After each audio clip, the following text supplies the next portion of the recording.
ለፈተና የተገኙትን አዲስ ምልምሎች ማስተሩ እየዞረ ከባድ ፈተና እየፈተናቸው ነበር። የያዙት ሲኒ ላይ ትኩስ ሻይ እያፈሰሰ ህመም የመቋቋም አቅማቸውን እየለካ ነው። ንዳዱን አልቻሉትም። ገና ትኩሱ ሻይ ጣታቸውን እንደነካ ሲኒው ሲያመልጣቸው፣ ከመሃላቸው አንዱ ግን በጠንካራ አቋም ሲኒውን እፍና አድርጎ ይዞ ሻዩ እስኪያልቅ ድረስ ጠበቀ። የዘመኑ አለ የተባለ ተደባዳቢ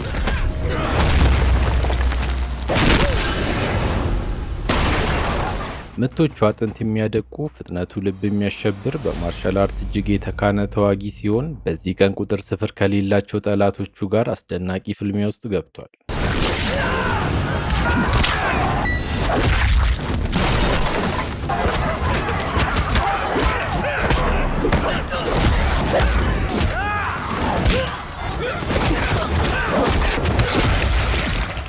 ፌይ ይባላል።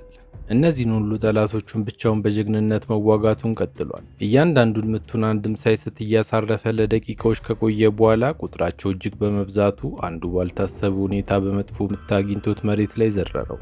ፌይ መሬት ላይ ወድቆ በነበረበት ሰዓት አእምሮ ወደ ልጅነት ትውስታው ወደ ኋላ ተመለሰ። በዚህ ትዝታው ውስጥ የፌይ አባት ለወላጅ አልባ የጎዳና ልጆች መጠለያ በመስጠትና በመንከባከብ የታወቀ እጅግ ደግ ሰው ነበር። በዚህ በጎ ምግባር ቀጥለው አንድ ቀን አባቱ ፋሪንግ የተባለ በጠና የታመመ ምስኪን ልጅ ያገኛሉ። ልጁ በጣም ደክሞና ራሱን ስቶ ነበር ያገኙ። ይሄ ሩህሩህ አባት ታዲያ ልጁን ወደ ቤታቸው በማምጣት የአኩፓንክቸር ሕክምና በመስጠት ህይወቱን ታደጉት። በዚህ ጊዜ ትንሹ ፌይ ወደ ፋሪንግ ቀርቦ ምንም አይነት ክፉ ነገር እንዲነካ አልፈቅድም በማለት ለዚህ ልጅ ቃል ገባለት። ፌይ የአባቱን ፈለግ ተከትሎ ነው ያደገው። አቅም የሌላቸውን ሰዎች መርዳት ከህፃንነቱ ከአባቱ የወረሰው ማንነቱ ነው። ይህ ብቻም አይደለም፣ ፌንግ ማንም ሊያሸንፈኝ አይችልም የሚል ውስጣዊ እምነት ነበረው። በማርሻል አርቱ ለያዥ ለገራዥ ያስቸገረ ታላቅ ተፋላሚ እንዲሆንም ትልቅ አስተዋጽኦ ያደረገው ከዚህ ዕድሜ ጀምሮ የነበረው ጠንካራ እምነት ነበር። ከዓመታት በኋላ ከተማዋ ጥቁር ነብሮች በተባሉ አደገኛ ወንበዴ ስብስብ ወድቃ እናያለን። ይህ ጨካኝ ቡድን ንጹሐን ሰራተኞችን እያፈነ በመውሰድ በህገወጥ ስራዎች ላይ ያሰማራል። ታዲያ አንድም የከተማዋ ነዋሪ ይህንን ቡድን የሚቃወም ከሆነ እጣ ፋንታው ሞት ብቻ ነው። ድርድር የለም። ማለፍ የሚባል ነገር አያውቁ። የጥቁር ነብር ቡድን ከውጭ ሀገር ዜጎች ጋር በመመሳጠር እንደ ኦፒየም አይነት አደንዛዥ እጾችና የሰዎችን ዝውውር በስፋት ማካሄዱን ከጀመሩ ቆይቷል። ጡንቻቸውን ፈርጥሟል። በዚያ ጨለማና ጭካኔ በነገሰበት ዘመን ማለቂያ በሌለው የባህሩ ጥልቀት ውስጥ ስፍር ቁጥር የሌላቸው ንጹሐን ህይወታቸውን አጥተዋል። የሰው ልጅ ህይወት ከገንዘብ በታች ርካሽ በሆነበት በዚያ ወቅት ደካሞች በባህሩ ሞገድ ሲዋጡ ማንም የሚደርስላቸው አልነበረም። አሁን ታዲያ እነዚህ አረመኔ ቡድኖች በኑሮ ውድነት የተማረሩና ተስፋ የቆረጡ ምስኪን የጉልበት ሰራተኞችን በብዛት መመልመል ላይ ተጠምደዋል። እነዚህ ሰራተኞች ሌላ አማራጭ ስላልነበራቸው በህይወት ለመቆየትና የዕለት ጉርሳቸውን ለማግኘት ሲሉ ብቻ ማናቸውንም አይነት ትዕዛዝ ለመፈጸም ወደ ኋላ አይሉ ህይወታቸውን ለጨለማው ዓለም ሸጠዋል። በከተማ ውስጥ ሌላ የሰሜን ባህር የተባለ ቡድንም ያለ ሲሆን ከጥቁር ነብር ቡድን ጋር የረጅም ጊዜ ታሪካዊ ጠላትነት አላቸው። የጥቁር ነብር ቡድን በሶስት ትልልቅ አለቆች ይመራል። የመጀመሪያው ኖርዚቭል ይባላል። የቀን ሰራተኞቹን በበላይነት የሚቆጣጠር ጨካኝ መሪ ነው። ሁለተኛው ደግሞ ብላክ ሬቨን ሲባል፣ እሱ ደግሞ የቁማር ቤቱን ንግድ የሚያስተዳድር ሰው ነው። ለቡድኑ ትልቁን የገንዘብ ገቢ የሚያስገኘው ይህ ሰው ነው። ሶስተኛውና የመጨረሻው መሪ ደግሞ ኦልድ ስኔክ ይባላል። የእሱ ኃላፊነት የሰዎች ዝውውርን መቆጣጠር ሲሆን ከሁሉም በመሰሪነቱና በተንኮሉ ይታወቃል። የሁሉም የበላይ አለቃና የቡድኑ መስራች ማስተር ሊ የተባለ ሰው ነው።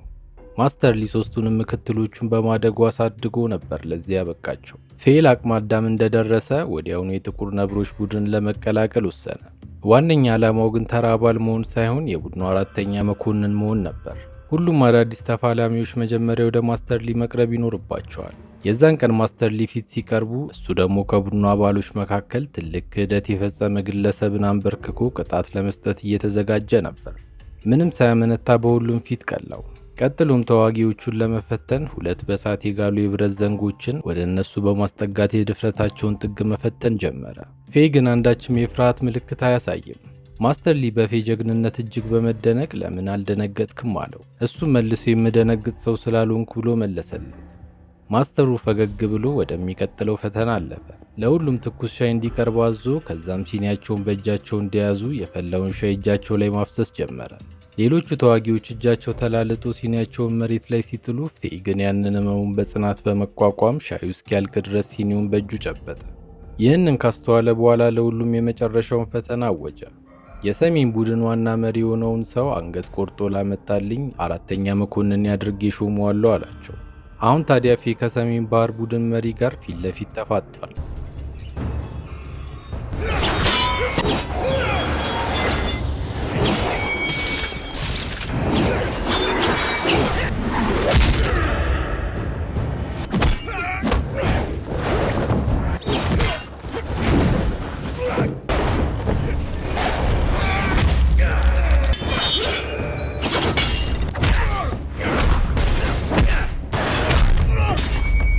በስተመጨረሻ መሪውን በማሸነፍ አንገቱን ቆርጦ ለመሄድ ሲዘጋጅ ነበር የቀሩት አባላት ደርሰው ጥቃት የሰነዘሩበት።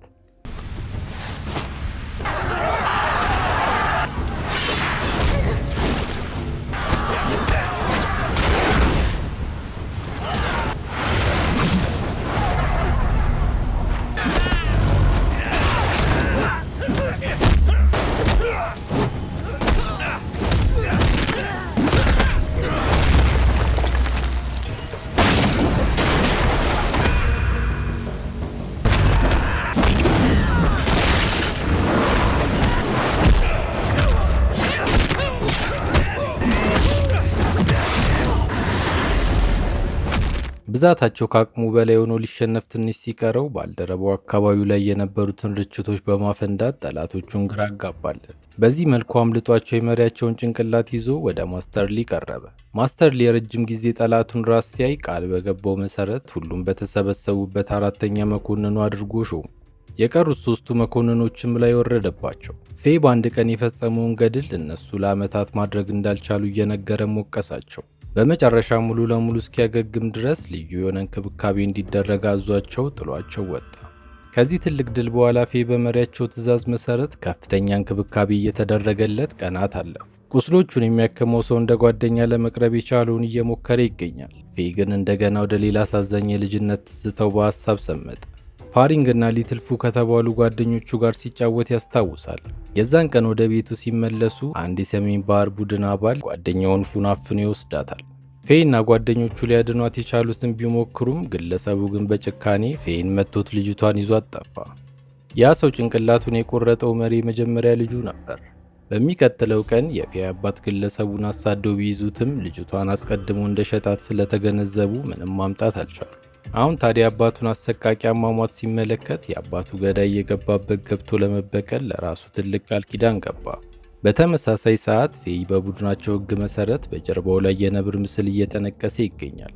ንቅሳቱን የሚሰራው ባለሙያ ስለ ቡድኑ አንድ ትልቅ ሚስጥር ነገረው።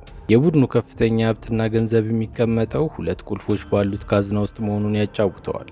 ቁልፎቹ አንደኛው የብር የሌላኛው የወርቅ ሲሆን ከነዚህ ቁልፎች ውስጥ አንዱ ማስተርሊ እጅ ውስጥ እንደሚገኝ ገለጸለት። ሌላኛው ደግሞ ለቡድኑ ከፍተኛ ገቢ የሚያስገቡት ብላክ ሪቨን እና ኦልድ ስኔክ እጅ ላይ ይገኛል። ንቅሳቱም እንዳለቀ ሁሉም የቡድኑ አባላት በተሰበሰቡበት ማስተርሊ ፌይን 4ኛ መኮንኑ አድርጎ በይፋ ሾሙ። ከዛን ቀን ጀምሮ ፌይ የሰሜን ባህር ቡድን አባላትን እያደነ አንድ በአንድ ማጥፋቱን ተያያዘው። ግዛታቸውንም ሙሉ በሙሉ በቁጥጥሩ ስር አዋለ። ፌ በቡድኑ ውስጥ ትልቅ ተቀባይነት እያገኘ ቢሆንም እሱ ግን ዘውትር ኦርኪድ ወደ ተባለች ሴተኛ ዳሪ ጋር ይሄድ ነበር። ይቺ መንደር የምትታወቀው በዚሁ ሲሆን ኦርኪድ የቅርብና ታማኝ ጓደኛ ሆና ለዓመታት ቆይታለች። ሰላም ሲያጣ የሚሄደው እሷ ጋር ነበር። ሆኖም እዚህ አካባቢ በመጣ ቁጥር አንድ ቅዠት እንቅልፍ ይነሰዋል። በልጅነቱ ታፍነ የተወሰደችው ጓደኛው ፉ በዚች መንደር ውስጥ ለሴተኛ ዳሪነት ተዳርጋ የሆነው የሚለው አስፈሪ ሀሳብ ቡኑሌ የሚያሸብረው ነበር። ኦርኪድ በበኩሏ ለፌ ጥልቅ የሆነ የፍቅር ስሜት እንዳላት በንግግሯ በተደጋጋሚ ልታሳየው ብትሞክርም እሱ ግን ከቅርብ ጓደኝነት የዘለለ ሌላ ስሜት አልነበረውም። ፌ ገና ሕፃን እያለ አባቱን ያቋቋመውን የወላጅ አልባ ማሳደጊያ አንድ ቀን ጠላቶቻቸው በእሳት አያያዙት። አባቱን በጀግንነት የሁሉንም ሕፃናት ሕይወት ከእሳቱ ሲያተርፍ የራሱን ሕይወት ግን አጣ። አሁን ላይ ፌ የቡድኑ 4ኛ ነብር ሆኖ ከተሾመ በኋላ ከ3ቱ መኮንኖች ጋር ለመቀራረብ እየሞከረ ነው። እነሱ ግን እንደ ጠላታቸው ነበር የሚያዩት። በዚህ ድግስ ላይ ኖርዚቭል የተባለው የመጀመሪያ መኮንን በፌው ላይ ያለውን ጥላቻ መደበቅ አልቻለም። የኋላ ታሪኩን እያነሳ ሲዘልፈው ፌም ዝም አላለም።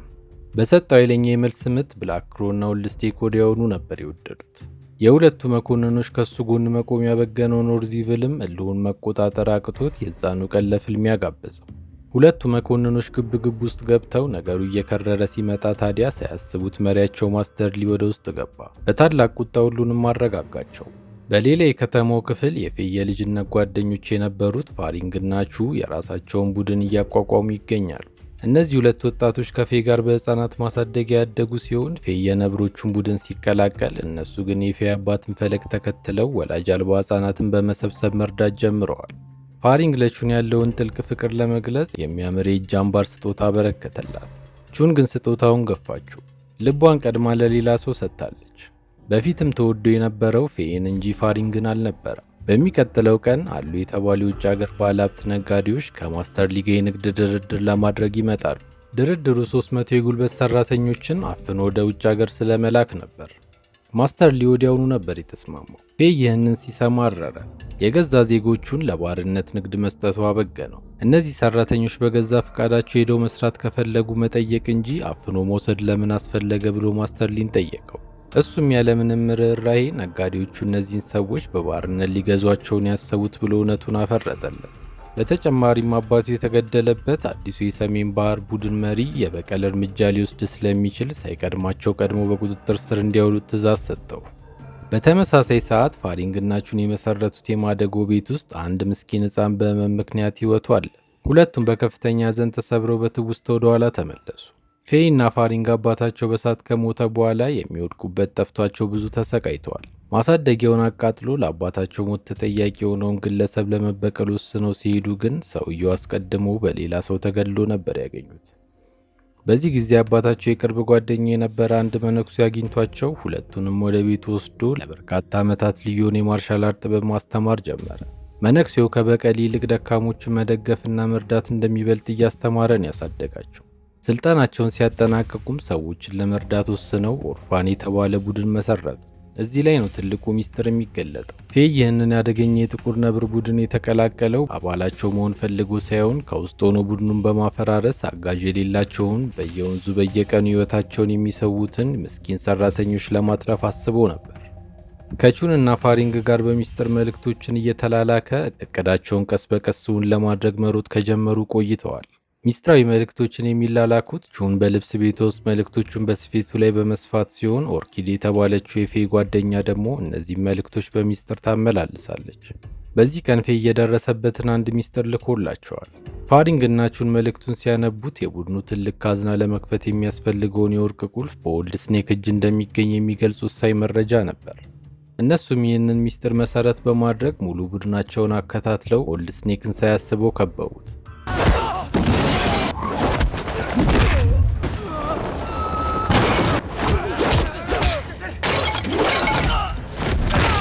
በሙሉ ኃይላቸው ተጠቅሞ ካስወገዱት በኋላም የወርቅ ቁልፉ በእጃቸው ገባ።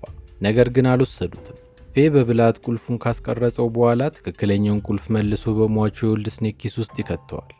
ለትልቁ እቅዳቸው በማሰብ ቁልፉን ማስተር ሊ እጅ እንዲገባ አደረጉ። እሱም ኃላፊነቱን ወደ ኖርዚቭል በማዞር የቁልፉን ጠባቂ አድርጎ ሾሙ። ፌይ አጋጣሚውን ተጠቅሞ ምናልባት ቁልፉ ፌክ ቢሆንስ ብሎ ጥያቄ ሲያቀርብ ኖርዚቭል ምንም ሳይጠራጠር በችኮላ ካዝናውን ከፍቶ በውስጡ የነበረውን ሀብት አሳየ። አሁን ፌይ ሚስጥራቸውን ሁሉ አውቋል። መጀመሪያ ወደ ብላክ ክሮ ነበር የሄደው። ያስቀረጸውን ቁልፍ እያሳየው የጠላቶቻቸው የሰሜን ባህር ቡድን አንዱ አባላቸው ይህንን ቁልፍ ሲቀርጸው እጅ ከፍንጅ ይዞ እንደተቀበለው በመንገር ወንድማቸው ኦልድ ስኔክ የተገደለው በሰሜን ቡድን እንዳልሆነ ገለጸለት። ቁልፉ እሱ ጋር እንዳለ የሚያውቀው ኖርዚቭል ብቻ መሆኑን ሁለቱም ያውቃሉ። የፌይ ዋነኛ እቅድ ብላክ ክሮ እና ኖርዚቭልን እርስ በርስ ማጋጨት ሲሆን እንዳሰበው ኦልድ ስኔክን ያስገደለው ኖርዚቭል ነው ብሎ አመነ። በዚህ ምክንያት ከፌይ ጋር ተባብሮ የቡድኑን የተደበቀ ሀብት ለመስረቅ ወሰኑ። የዛን ቀን ምሽት ወደ ቤቱ ሲመለስ ኦርካይድ እንደተለመደው ከወንድሙ የተላከለትን መልእክት ልታቀብለው ተገኘች። ፌይ ለቹን ያለውን የተለየ ስሜት ስለምታውቅ በቅናት መቃጠል ከጀመረች ቆይታለች። አሁን ግን አላስቻላትም። ሁለቱን እስከ መጨረሻው ለማፋታት ወስናለች። ቹንን ባገኘቻት ቁጥር ፌይ ልብሷን እያወለቀ ግንኙነት እንዲያደርጉ እንደሚገፋፋት ነው የምታወራላት። በዚህ የውሸት ወሬ ክፉኛ ያዘነችውና የተናደደችው ቹንም ከዛን ቀን ጀምሮ አይኑን ማየት አስጠልቷታል። ፌይ የደረሰው መልእክት በማግስቱ ትልቁን ተልኳቸውን እንደሚጀምሩ ያትታል። የዛን ቀን ምሽት ወደ ቡድኑ ሲመለስ ማስተር ሊያስጠርቶት የጦር መሳሪያዎቹን ሊያሳየው ወደ መጋዘኑ ወሰደው። ሊ ከኦልድ ስኔክ ሞት በኋላ በዙሪያው ትልቅ ሴራ እየተጠነሰሰ እንደሆነ ጥርጣሬውን እየነገረው ሳያስቡት የሰሜን ባህር ቡድን አባሎች ከበቧቸው። አዲሱ መሪያቸው የአባቱን ደም ለመበቀል አሉ የተባሉ ገዳዮችን ይዞ ነበር የተገኘው። ማስተር ሊ ምንም እንኳን ግዙፍ ቢሆንም የማርሻል አርት ጥበቡ የተለየ ነበር።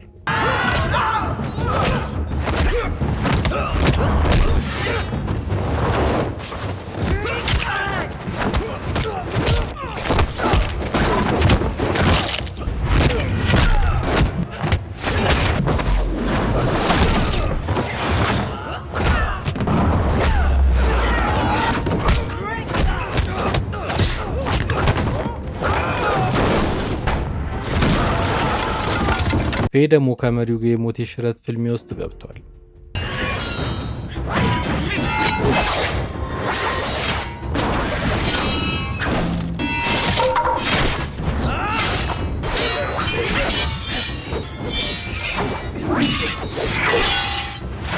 ሆኖም የመሪው ጉልበትና ፍጥነት አይበገሬ ነበር።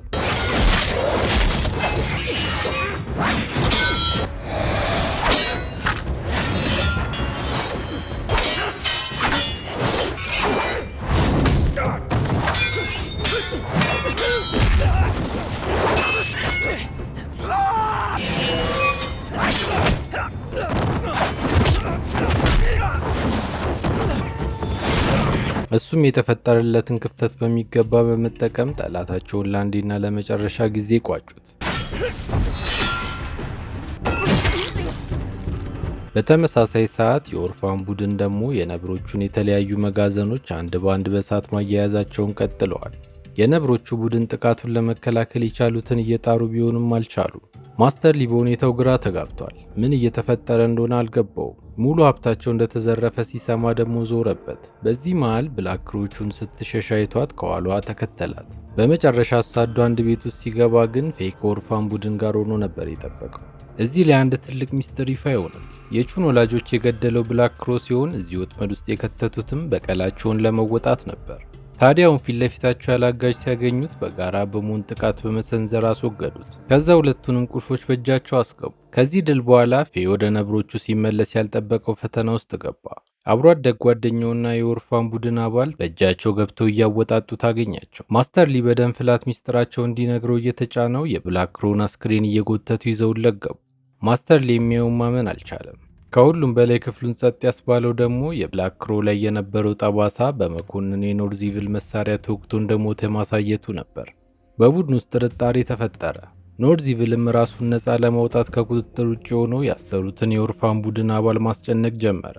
እሱ ግን ትንፍሽ ከማለት ተቆጥቦ ወደ አንገቱ ያስጠጋውን ሴፍ ጎትቶ ራሱን እዛው አጠፋ። አሁን ሁሉም ሰው ኖርዚቪልን ብሎ እንዳይመሰክርበት እንደገደለው አድርገው ነበር የቆጠሩት። ከመኮንኖቹ የቀሩት ፌና ኖርዚቪል ብቻ ሆነዋል። መረጃዎቹም የሚያሳዩት ኖርዚቪል ለቁልፎቹ ብሎ የገዛ ባልደረቦቹን እያስወገደ እንዳለ ነው። ፌ ስሜቱን እነሱ ፊት ይቆጣጠር እንጂ በአባላቸውና በአብሮ አደግ ጓደኛው ሞት ክፉኛ ተሰብሮ ነበር። አብሮ ያሳለፏቸውን መልካም ጊዜያት እያስታወሰ በሀዘን ተዋጠ። በማግስቱ ፌ የታመቀውን የሀዘን ስሜቱን ከዚህ በላይ መቆጣጠር አቅቶት ብቸኛ የቅርብ ጓደኛው በሆነችው ኦርካይድ ፊት እንባው ፈሰሰ። ይህን ሁሉ የምንከፍለው የህይወት መስዋዕትነትና ደም መፋሰስ በእርግጥ ዋጋ አለው ወይ ብሎ ጠየቃት።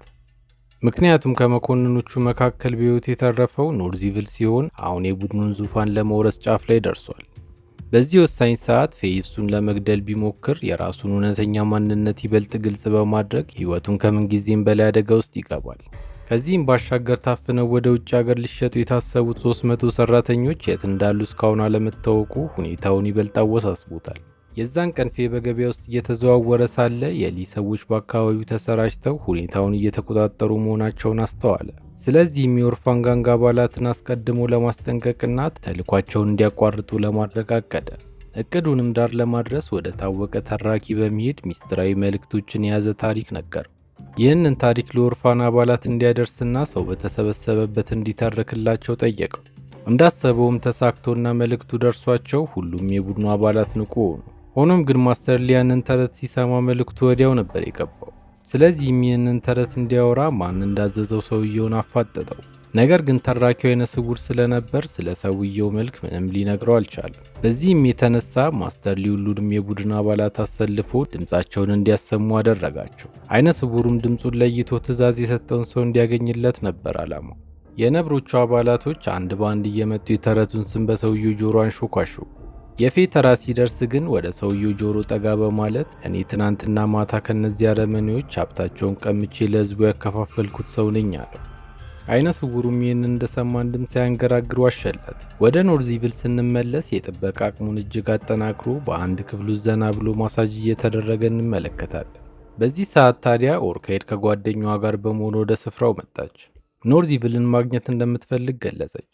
ኦርኪድ ከኖርዚቪል ጋር ስትገናኝ ባልተጠበቀ መልኩ ስለ ፌ ማንነትና ትክክለኛ ዓላማ በሙሉ አንድም ሳታስቀር ዘረዘረችለት። በመቀጠልም የወደፊት ህይወቴን የተስተካከለና አስተማማኝ ማድረግ ስለምፈልግ ነው ወደ አንተ የመጣሁት አለችው። ይህ ብቻ ግን አይደለም። ኦርኪድ ትክክለኛ ስሟ ፉ ሆኖ ተገኘ። ፌ በልጅነቱ ያጣት ዘመኑን ሁሉ ሲፈልጋት የነበረችው ልጅ እስካሁን አጠገቡ ሆና ማንነቱን ደብቀው ቆይታለች። ከዚህ ንግግር በኋላ ከኖርዚቪል ጋር የፍቅር ጊዜ ማሳለፍ ጀመሩ። ፉ ይህንን የምታደርገው ፌን ከርታው ሳይሆን እምነቱን ተጠቅማ ባልጠበቀው ሰዓት ልታጠፋው አስባ ነበር። ይሁን እንጂ ኖርዚቪል ቀልጣፋ ስለነበረ ጥቃቷን ተከላክሎ በአሳዛኝ ሁኔታ ገደላት። ኖርዚቪል ፉን ከገደለ በኋላ ወደ ቹን ፊቱን አዞረ። ነገር ግን ልክ አጠገቧ ሲደርስ ባልጠበቀው ፍጥነት አንገቱን ቀልታው ከቦታው ሸሸች። ይህ በእንዲህ እንዳለ ፌ ሲፈልጋቸው የነበሩት 300 ሰራተኞች የሚገኙበት ትክክለኛ ቦታ ማወቅ ቻለ። ወደ ቦታው ለማምራት እየተዘጋጀ በነበረበት ሰዓት ነበር ቹን ደርሳ አሳዛኙን ዜና የነገረችው። ኦርኪድ ቡድናቸውን ለማገዝ የከፈለችውን መስዋዕትነትና ሲፈልጋት የኖረው አብሮ አደጉ ፉ እንደነበረች ሲሰማ አይኖቹ በእንባ ተሙ። ልቡን በከፍተኛ ስብራት ደማ። የእሷ መሞት የህይወቱን አቅጣጫ ሙሉ ለሙሉ ቀየረው። በማግስቱ ሁሉም የኦርፋን ቡድን አባሎች ሁሉ ሰበሰበ። ከእንግዲህ ወደ ኋላ ማለት እንደሌለና በማስተር ላይ ያላቸውን የመጨረሻ የሞት ሽረት ጦርነት እንደሚያደርጉም ማሳወቃቸው።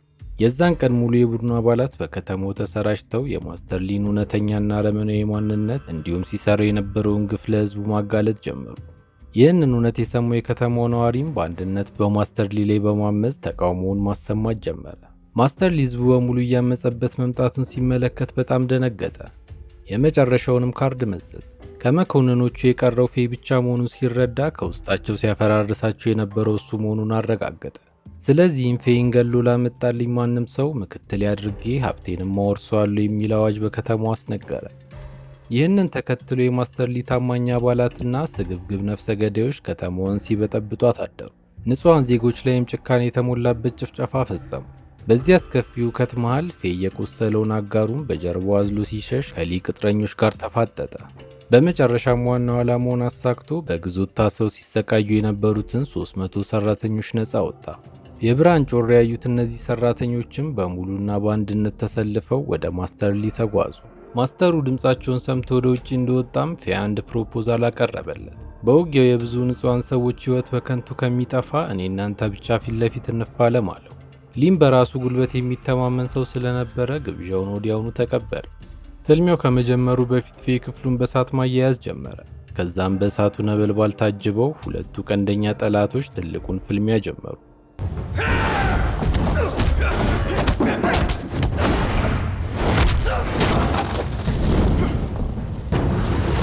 መጀመሪያ ላይ ማስተር ሊ ባካበተው ልምድ መጥፎ ቦታዎች ላይ አግኝቶት ነበር።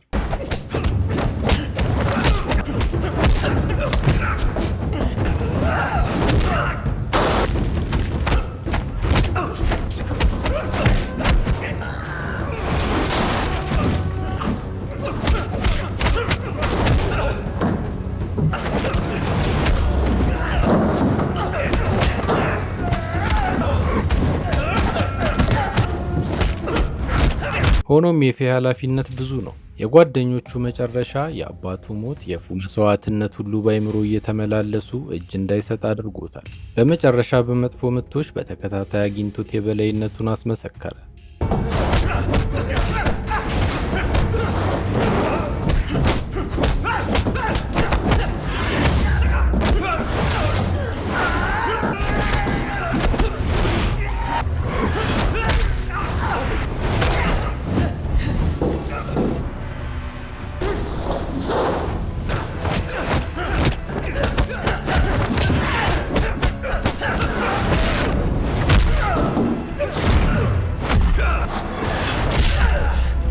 ማስተር ሊ ተንሸራቶ እሳት ውስጥ ሊገባ ሲል ግን እጁን ዘርግቶ የጠላቱን ህይወት ሊያተርፍ ሞከረ። ሆኖም የማስተር ሊ ብሪትና ኩራቱ ሊፈቅድለት አልቻለም። እጁን አስለቅቆ እሳት ውስጥ መግባትን መረጠ። ከተማቸውን ዕድሜ ልክ ሲያሸብር የነበረውን ቡድን በመጨረሻ ድባቅ ከመቱ በኋላ ሰላም ሰፈነ። ፌም ወደ አዲስ የህይወት ምዕራፍ ተሸጋገረ። ትልቅ የህፃናት ማሳደጊያ ተቋም በመክፈት አባቱ በህይወት ዘመን ሁሉ ሲመኙ የነበረውን ህልሙን አደረገ። እስከ መጨረሻው ስለተከታተላችሁኝ አመሰግናለሁ። ምንም አይነት ሐሳብና አስተያየት ካሉት ኮሜንት ላይ ለማስቀመጥ ወደ ኋላ ይበሉ። ቪዲዮውን ላይክ እና ሰብስክራይብ በማድረግ ያበረታቱን። አመሰግናለሁ።